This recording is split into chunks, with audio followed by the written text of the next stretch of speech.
Hello YouTube. Bah c'est parti pour comment dire pour répondre à vos questions, à vos commentaires. Donc il y avait des questions sur comment avoir le coup d'œil en boxe. Eh bien le coup d'œil, ça se développe. Il faut travailler ses réflexes.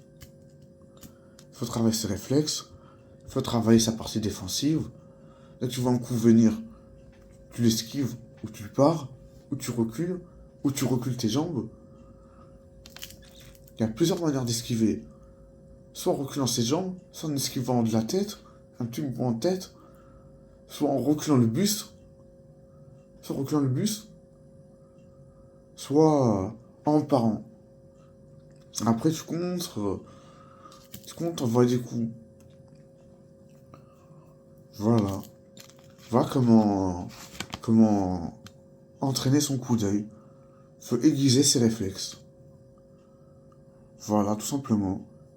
Et il faut boxer naturellement. Sans penser. Sans penser.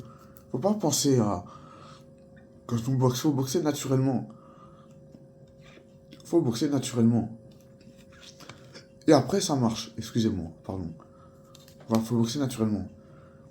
Après, d'autres questions. Qu'est-ce qu'il y a eu comme autre question? Ah ouais, les ranked. Les ranked sur Clash Royale. Vous voulez savoir si c'était trafiqué ou si c'était pas trafiqué? Eh bien, j'avais fait quelques parties avant avec un deck. Un deck que j'avais créé avec mes soins. J'avais bien réfléchi aux cartes avant. J'ai testé ce deck. Elle était surpuissant quand j'étais chaud dans ma tête et strong in my heart. Le deck était surpuissant. Donc j'ai joué en ranked avec un autre deck, manque de peau.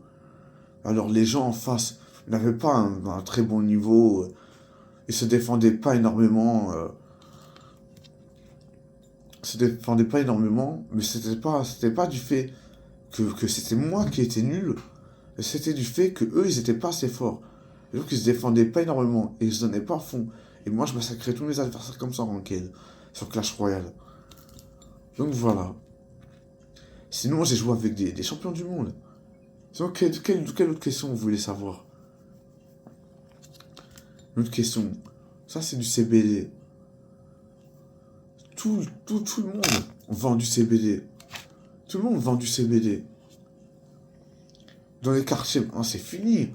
C'est fini le shit, le THC, tout ça. Le shit, le THC avec les coupés aux médicaments, à de la drogue dure, au, coupé avec des trucs dégueulasses ou des trucs toxiques pour la santé, tout ça. C'est fini ça, ce shit-là des cités. Non, c'est du CBD, tout est CBD. Tout est légal. Tout est légal. Donc voilà. Quelle est l'autre question que. Quelle est l'autre question J'avais d'autres questions. D'autres questions qui me viennent à l'esprit, sur quoi les gens pourraient s'interroger. Ah, vous souhaitez savoir sur quelle origine, moi? Non, vous ne souhaitez pas. Mais bon, bref. Alors, quelle autre question? Mon niveau en boxe en 2019 était moins bon que mon niveau en boxe là maintenant. Peut-être ma boxe, elle était plus belle en 2019 parce que j'étais au club aussi. Donc j'avais tout mon plein talent, j'avais tout mon niveau et je voulais réussir à fond ma chaîne YouTube. Alors je me donnais à fond au sport. Au sport, aux jeux vidéo, je me donnais à fond.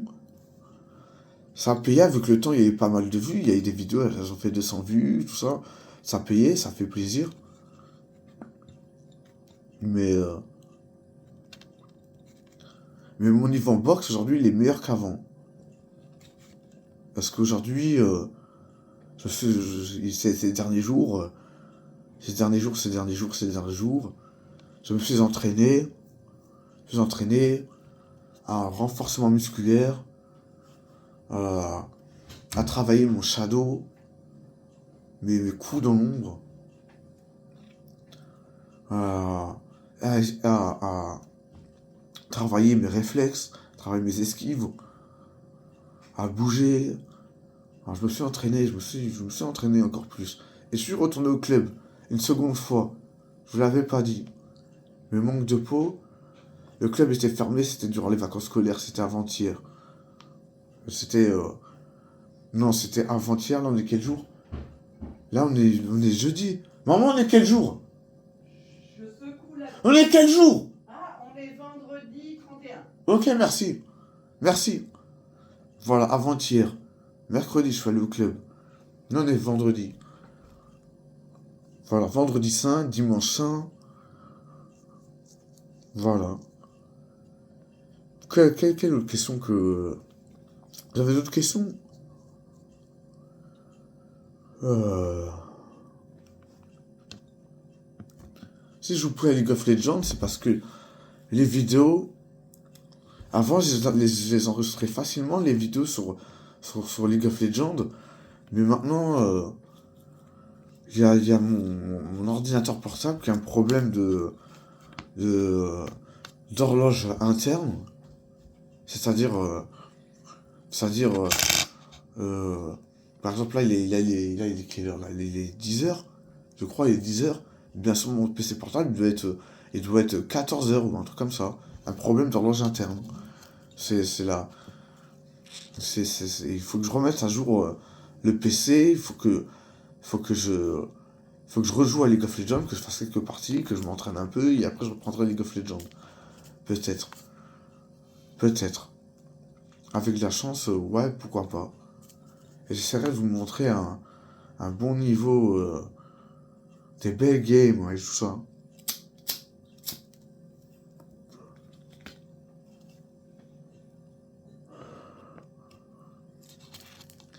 Sinon,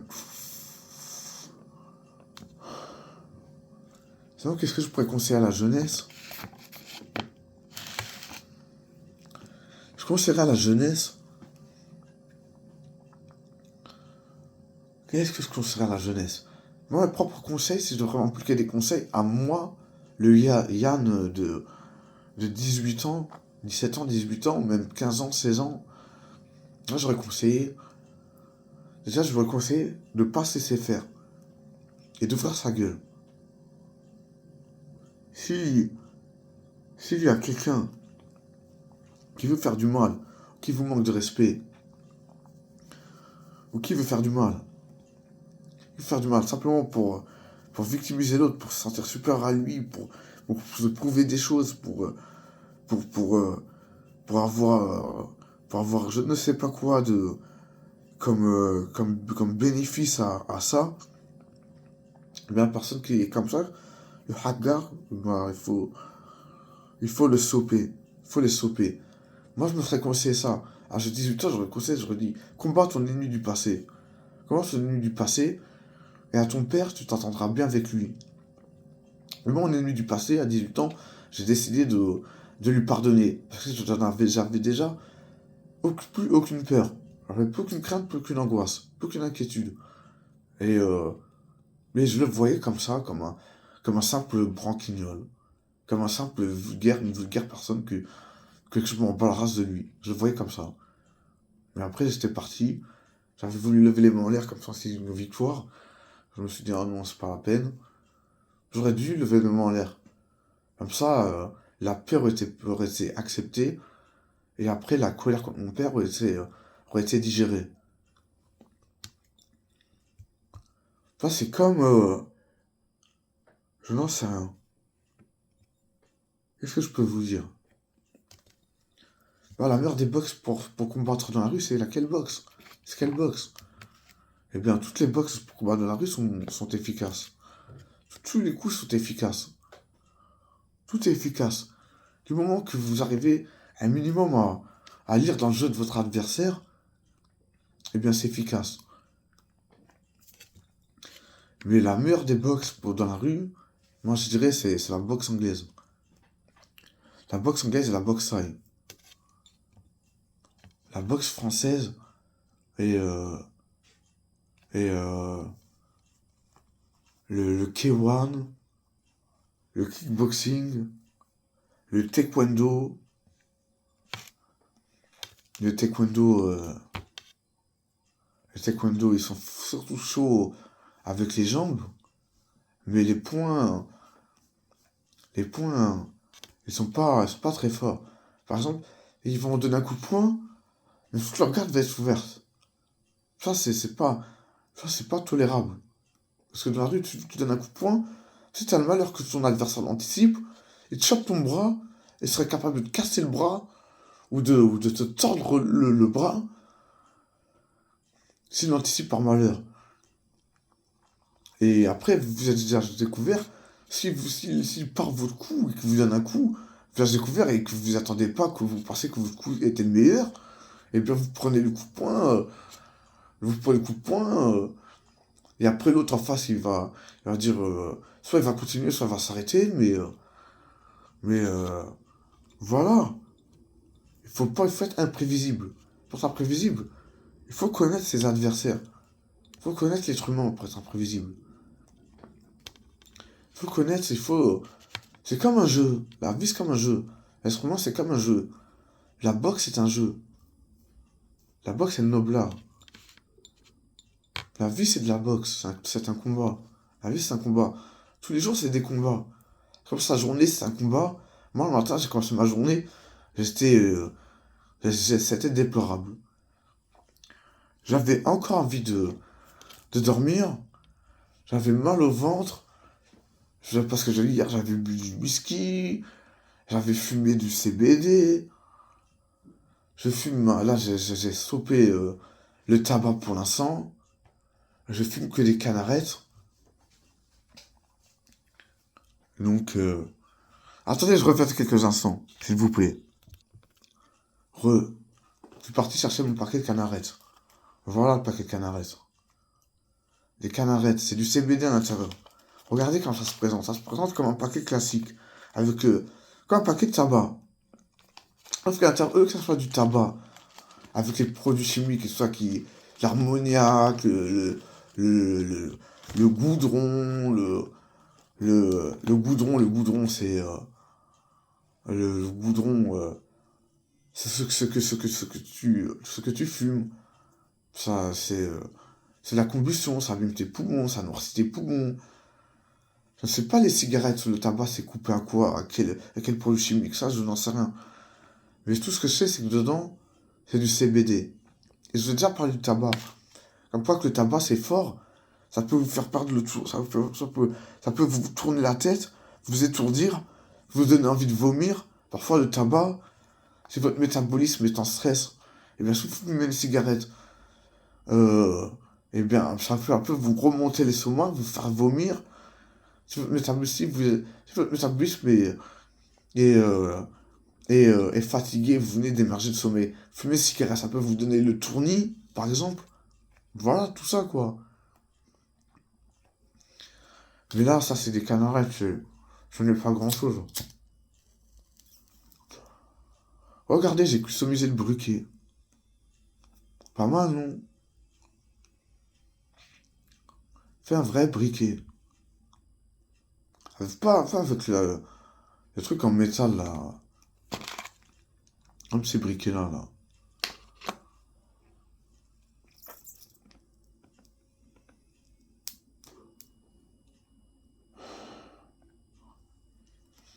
Si vous voulez savoir si j'ai déjà fait de la prison, j'ai jamais fait de la prison, mais j'ai fait des enfermements. Des enfermements dans un hôpital. Dans un hôpital. Ça, c'est parce que j'étais trop méchant, j'étais trop violent, j'étais trop agressif. Mais ma violence ne s'est pas révélée à ces moments-là. Ma violence s'est révélée plus tard. Là, à cette époque-là, s'est révélée ma violence. Sur les 2, 3 semaines, 4 semaines, 5 semaines.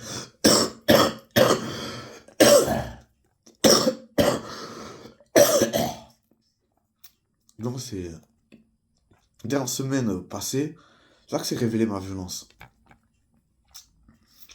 Pas dans le passé. Les enfermements que j'ai fait dans le passé, je dirais c'est des injustices. Comme un jour, ma tante, j'ai une tante, elle s'appelle... on va changer son nom, on va dire, elle s'appelle Brigitte.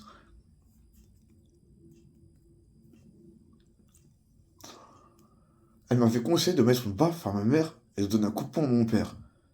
Parce que eux, mes parents, ne voulaient pas me laisser libre, tranquille. Mon père me crée des injustices. Parce que c'est un red flag, un dictateur, un tyran. Mais il devient de plus en plus souple, de plus en plus sage, mon père. Et il fait des efforts, de plus en plus. Donc je me comprends, je m'entends de mieux en mieux avec lui.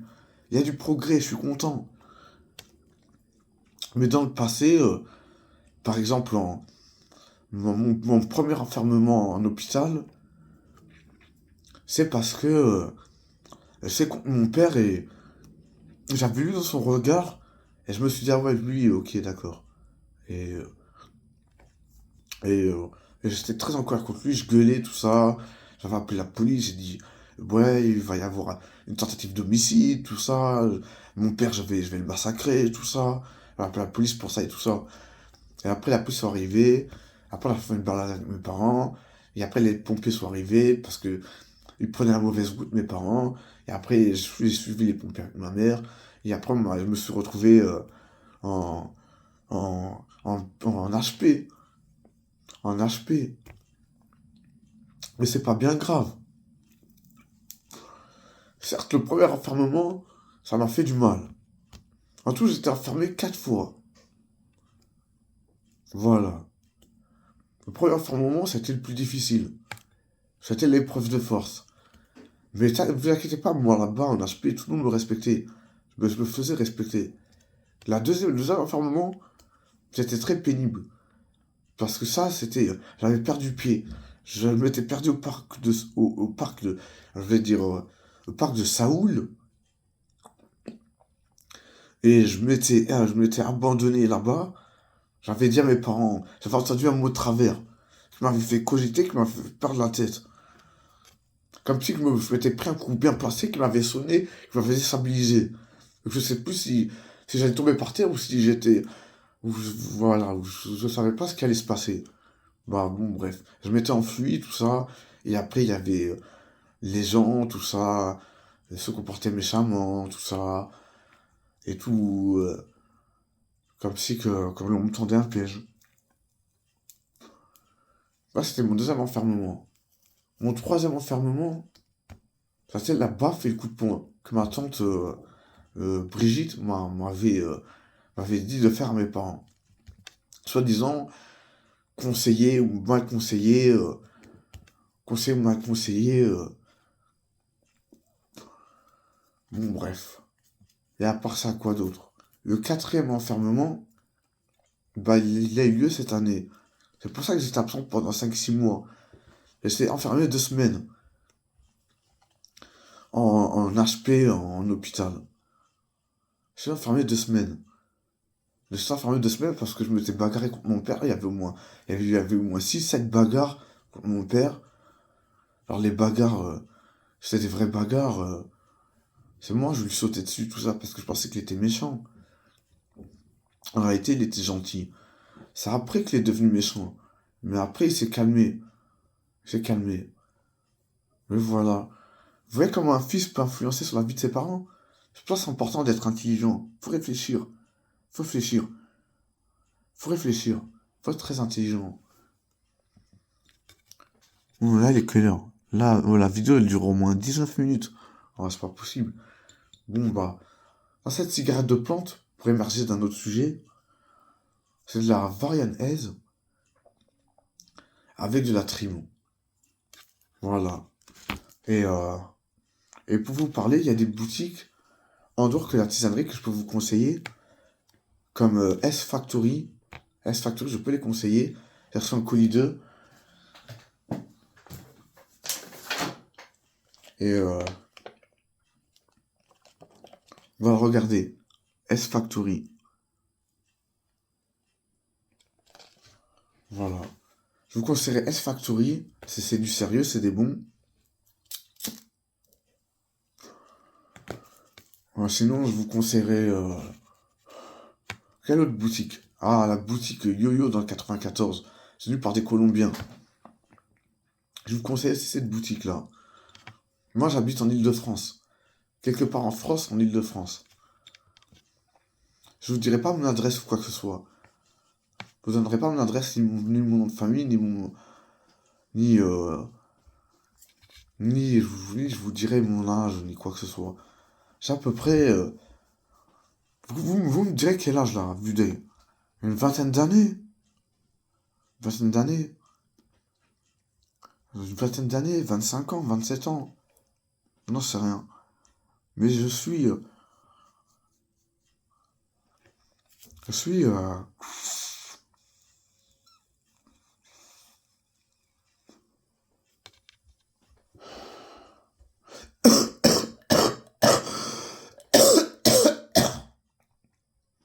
je suis vieux.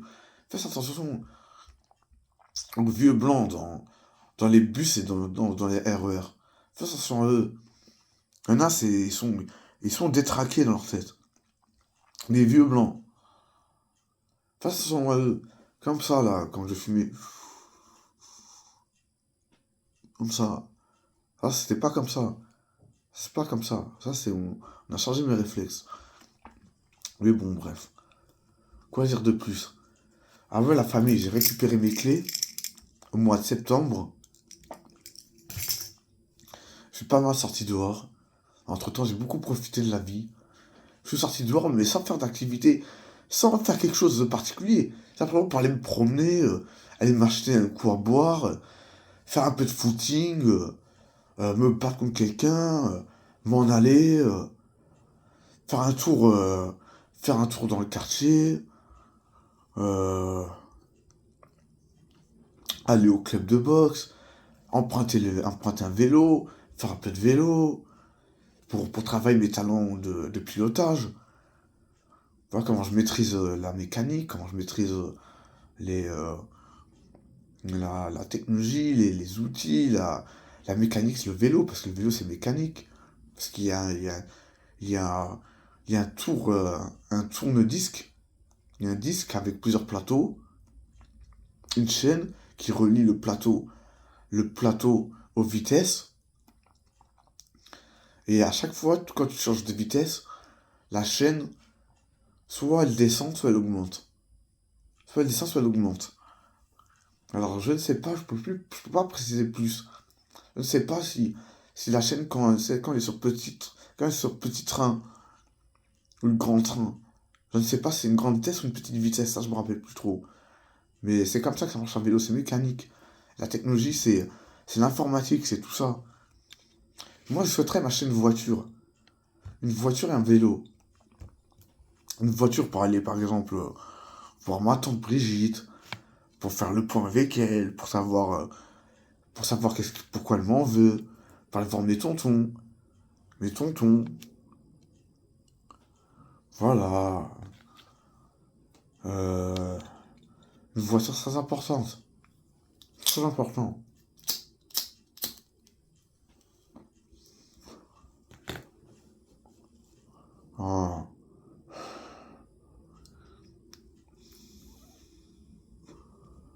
Ah, une question de la part de mes amis IS.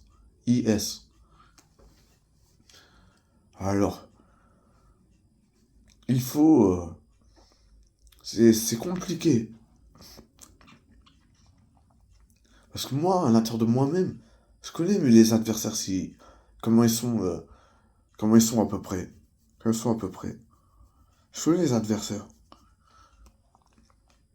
Mais dans la rue, si vous voulez gagner votre combat, il faut déjà que vous lui, lui- le marquez faut déjà le marquer de votre puissance, de votre rapidité, de votre explosivité. Et après, lui, il réagir comment? Si le coup lui a fait mal. Si le coup lui a fait mal, il l'a sonné ou lui a fait mal. il sera moins enclin à vous attaquer. Il sera plus enclin à devenir neutre ou bien à s'enfuir si vous lui remettez le même coup, mais à un autre endroit. Si vous avez tapé la tête, et lui il revient, il dit oui, oui, qu'est-ce qu'il y a, tu m'as donné un coup de poing, tout ça.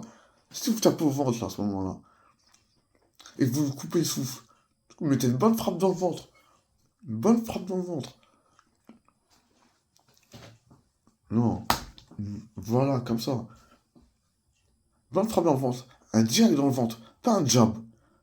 Je parle d'une bonne frappe. Je précise bien un direct. Mettez un direct dans le ventre, votre adversaire. Je parle pour mes amis qui veulent combattre. Tapez dans le ventre, ça lui coupera le souffle. Et là il va dire non, c'est bon, on arrête là, mon ami. Et ils vont dire ça et après ils vont s'en aller.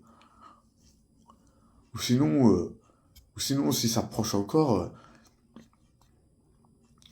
j'en sais, faites un pas en avant et mettez-lui un coup de tête.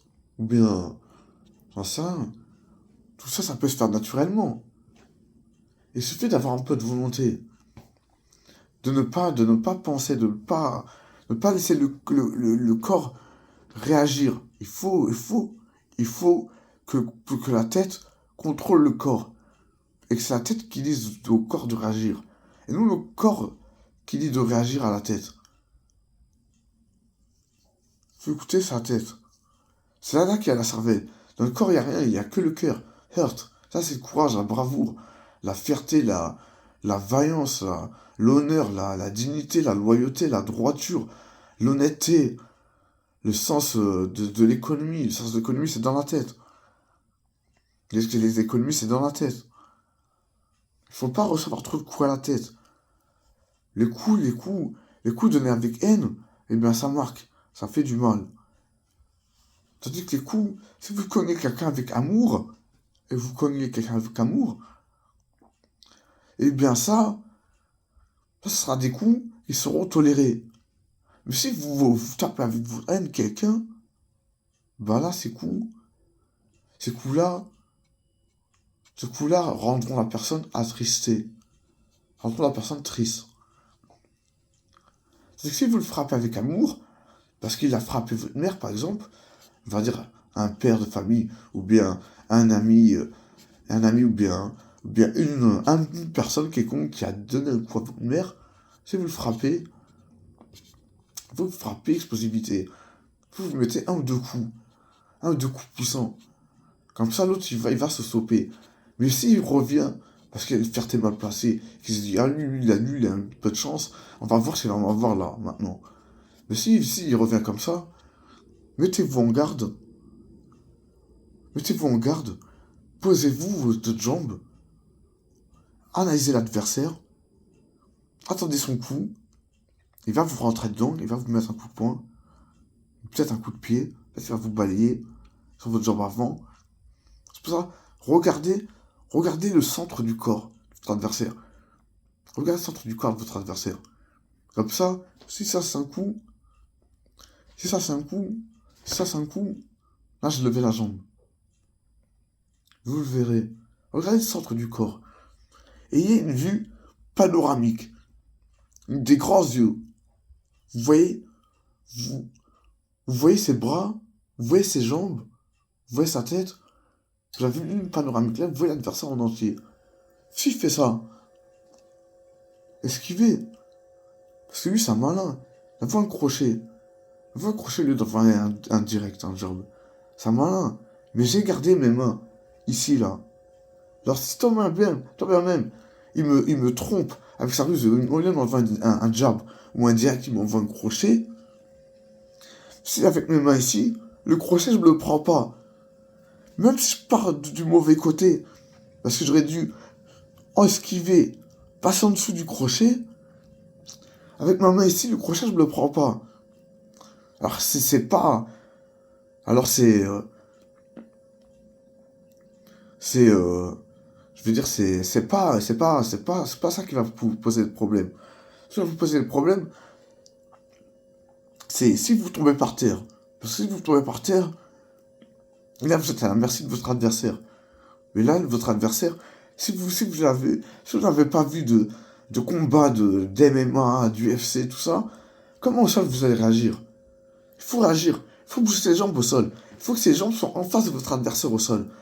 Comme ça, si votre adversaire veut vous donner un extérieur, veut vous venir vers vous, pour vous attraper, vous donner des coups de poing comme ça, avec vos jambes, vous repoussez, vous donnez des coups violents dans son ventre, dans sa tête, puis sa tête avance. Et après, essayez de vous relever, mais toujours en ayant la vue sur votre adversaire. Ne jamais tourner le dos, ne jamais être de côté de l'adversaire, ne jamais être de dos de l'adversaire. Toujours face à l'adversaire, c'est là qu'il faut se relever vite. Vous reculez un peu avec vos mains, et après vous soulevez. Après, ensuite, après, vous vous mettez en garde. Vous esquivez le front kick. Vous jabez. Vous mettez en garde. C'est comme ça qu'il faut combattre. C'est comme ça qu'il faut boxer. Mettez en garde. En garde comme l'équipe de France. En garde comme l'équipe de France. Comme si qu'il y avait deux colonnes de marbre ici. Quand même, il veut me donner un coup. Je peux le parer comme ça. Je peux le parer comme ça, je vois toujours les coups. Là, il veut m'en crocher, je veux pas. Mais il essaie de mettre une balayette. J'attrape au corps à corps. Je tiens mon équilibre. Et je travaille la rotation, je travaille l'équilibre. Je mets mes jambes différemment. Je travaille différemment au corps à corps. Pas les jambes parallèles, l'une de l'autre. Sur les jambes, comme ça. Et après, vous êtes au corps à corps. Parce que le corps à corps, vous pouvez attraper votre adversaire pour venir l'empaler sur votre genou, pour le couper souffle dans le ventre. Et vous pouvez après reprendre sa tête et couper et mettre un coup de genou, pardon, dans sa tête. En faisant, en reculant votre jambe et en prenant encore un peu plus d'élan. Un coup de genou dans sa tête. Et vous pouvez l'emmener sur votre autre jambe. Vous pouvez attraper son visage et lui mettre les pouces dans les yeux. Vous pouvez attraper, mettre avec votre main, vous faites ça à son nez. Faites ça à son nez. Avec votre main. Faites ça à son nez. Vous pouvez faire quoi d'autre? Au lieu de te mettre un jab, un direct au menton, vous mettez un direct à la gorge. Et après, vous mettez un crochet à la tempe. Vous faites ça. Ça, c'est des techniques de vis. Parce que du coup, le direct à la gorge, ça lui coupera la respiration. Parce que la gorge, le nez, les bronches,